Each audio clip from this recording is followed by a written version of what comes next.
Alhamdulillah wassalatu wassalamu ala Rasulillah wa ala alihi wa sahbihi wa man tabi'ahu wa mawala. Ashhadu an la ilaha illallah wahdahu la sharika lah wa ashhadu anna sayyidana Muhammadan abduhu wa rasuluhu la nabiyya ba'dah. Allahumma salli ala sayyidina Muhammadin an-nabiyil ummi wa ala alihi wa sahbihi wa barik wa sallim. قال الله تعالى في القرآن العظيم وهو أصدق القائلين أعوذ بالله من الشيطان الرجيم يا أيها الذين آمنوا اتقوا الله حق تقاته ولا تموتن إلا وأنتم مسلمون وقال تعالى في آية أخرى يا أيها الذين آمنوا اتقوا الله وقولوا قولا سديدا يصلح لكم أعمالكم ويغفر لكم ذنوبكم ومن يطع الله ورسوله فقد فاز فوزا عظيما عباد الله أوصيكم ونفسي بتقوى الله وطاعته فقد فاز المتقون. Hadirin jamaah Jumat yang dimuliakan Allah Subhanahu wa taala. Ada sebagian orang berpikir kalau dia sudah sholat, dia sudah taubat, dia sudah berzakat, dia sudah berzikir, maka hidupnya akan tenang, hidupnya akan senang, hidupnya akan kenyang, karena dia sudah dekat dengan Allah. Tapi kemudian setelah dia berhijrah, bertaubat, zikir dan sholat, ternyata rezekinya tidak lancar. Lalu kemudian hidupnya penuh dengan kesulitan dan kesusahan. Muncul bertanya-tanya dalam hatinya, mana keadilan Tuhan? Tidak sedikit manusia modern yang awalnya buat dosa maksiat lalu kemudian bertaubat, kembali lagi, bahkan menjadi na'udzubillah, menjadi lebih jahat dari sebelumnya. Ini semua berawal dari salah berpikir. Orang yang salah berpikir nanti dia akan salah bicara. Setelah itu dia akan salah berbuat, salah bertindak, salah beramal. Maka dalam Islam kita diajarkan untuk benar dalam berpikir. Kalau kita sudah hijrah, sudah taubat, sudah sholat, sudah zikir, sudah zakat, bukan berarti ujian tidak datang menerpa hidup kita. Faqsusil qasasa, sebutkanlah kisah-kisah para nabi itu. Sebutkanlah satu di antara nabi yang tidak ada ujiannya. Cerita tentang penyakit, tidak ada penyakit yang lebih dahsyat daripada penyakit yang dialami oleh Nabi Ayyub alaihi salam. Bercerita tentang ditolak jamaah, tidak ada nabi yang paling mengerikan ditolak oleh umatnya melebihi Nabi Nuh alaihi salam. Nabi Yunus juga demikian. Sampai masuk ke dalam laut, mereka campakkan dari atas bahtera, tenggelam dalam 3 kegelapan, gelap malam, gelap laut, dan gelap perut ikan. Bercerita tentang kesusahan dan kesulitan, diusir dari kampung halaman, dimusuhi oleh paman kandung. Mereka lempar pakai batu, berdarah pelipisnya, retak giginya. Tidak ada yang lebih hebat daripada ujian Sayyidina wa Maulana Muhammad sallallahu alaihi wasallam. Jadi kalau ada orang berpikir kalau kita sudah soleh, sudah baik, hidup ini tidak ada ujiannya, dia sudah salah berpikir. Sholatnya benar, zakatnya benar, puasanya benar, berpikirnya salah. Kesalahan berpikir itu membuat orang akan berhenti sholat. Tetangga saya yang tidak sholat, tidak pernah ke masjid, badannya sehat, rezekinya lancar, semua berawal dari kesalahan berpikir. Hidup ini adalah ujian. Ujian itu tidak hanya penyakit, ujian tidak hanya kemiskinan. Bahkan dalam Quran dikatakan wa balawnahum bil hasanat, kami uji mereka dengan yang enak-enak.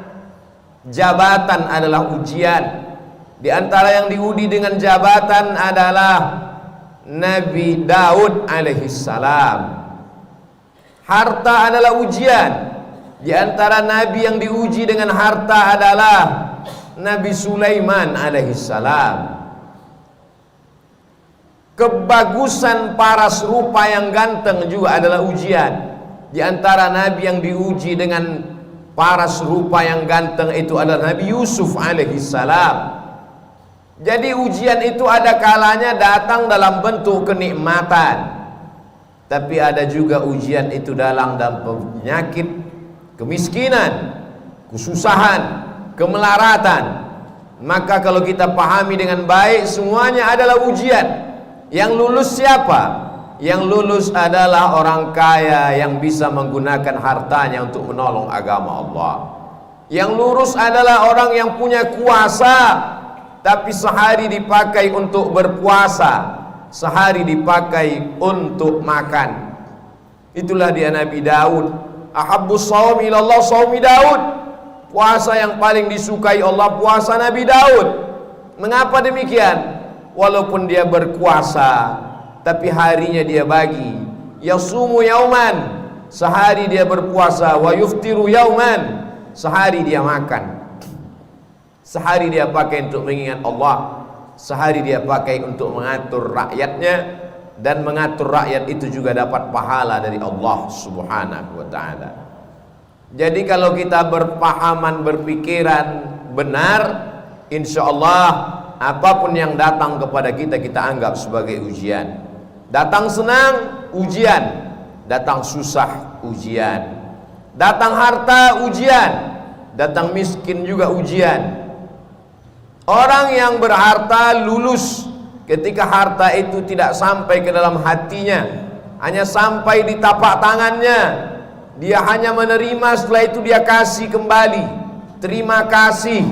Dia bangunkan ke pesantren, dia bangunkan ke masjid, maka dia lulus ujian harta. Orang yang miskin bagaimana lulus ujiannya? Dia bersabar, tapi dia tetap berusaha, berikhtiar. Ahlus sunnah wal jamaah tidak membiarkan diri dalam kemelaratan. Innallaha la yughayyiru ma biqaumin hatta yughayyiru ma bi anfusihim.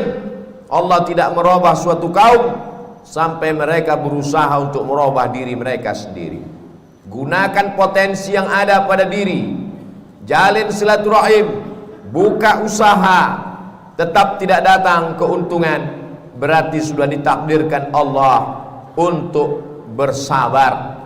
Orang kaya bersyukur, balasannya la in syakartum la azidannakum. Kau bersyukur, ku tambah nikmat. Orang miskin bersabar, balasannya innama yuwaffas sabiruna ajrahum bighairi hisab. Orang yang sabar diberikan balasan bighairi hisab, tanpa ada yang bisa menghitungnya. Hanya Allah saja yang tahu hitungannya. Balasannya a'dadtu li'ibadiyas shalihin, kusiapkan balasan untuk hamba-hambaku yang soleh. Mala a'yunun ra'at, belum pernah dilihat mata, wala udhunun sami'at, belum pernah didengar telinga, wala khatara ala qalbi bashar, belum pernah terlintas di hati manusia. Kalau sudah benar pemahaman kita bahwa nabi-nabi, rasul-rasul yang dekat dengan Allah pun diuji dengan penyakit, diuji dengan musibah, diuji dengan berbagai macam ujian, dan ada di antara mereka yang diuji dengan kekuasaan, dengan harta, dengan paras rupa. Ada di antara mereka yang diuji dengan kesakitan, kemelaratan, terusir dari kaumnya. Fahamlah kita bahwa kalau kita sholat, kita bisa kaya, kita juga bisa susah. Kalau kita sudah hijrah, sudah taubat, kita bisa sehat, kita pun juga bisa sakit. Sehingga kalau sudah hijrah, sudah taubat, datang penyakit silih berganti, datang ujian, bisnisnya jatuh, sholatnya tidak berhenti, dia tidak merajuk, tidak ngambek, tidak marah kepada Allah, karena dia tahu Allah menguji aku. Liyabluwani, Allah sedang menguji aku. Aashkur, apakah aku bersyukur? Am akfur, atau aku menjadi kufur kepada Allah Subhanahu wa ta'ala. Semua berawal dari kesalahan berfikir. Afala tatafakkarun, kenapa kamu tidak berfikir? Afala ta'qilun, kenapa tidak menggunakan akal pikiran? Tidak ada yang sulit bagi Allah Subhanahu wa taala. Allah Maha Kuasa, fa'alul lima yurid. Dia berbuat sesuai kehendaknya, bukan kehendak atasannya. Dia tidak punya atasan.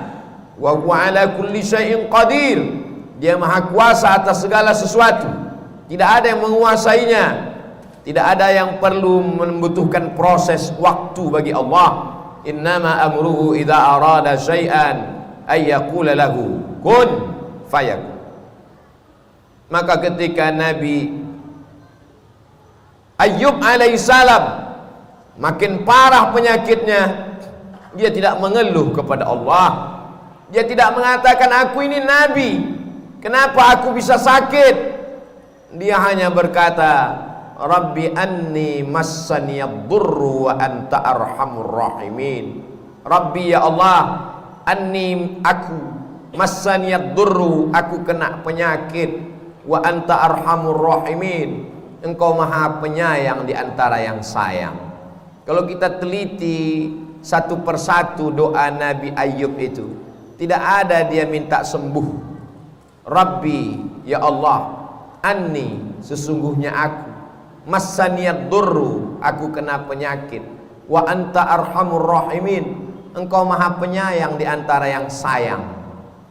Lalu di mana kita yang meneteskan air mata hanya karena sesuatu yang belum ada apa-apanya dibandingkan Nabi Ayyub alaihissalam? Anaknya meninggal, kebunnya kering kerontang, hujan tidak turun, binatang ternaknya mati semua, malang tak dapat ditolak, untung tak dapat diraih, penyakit datang silih berganti.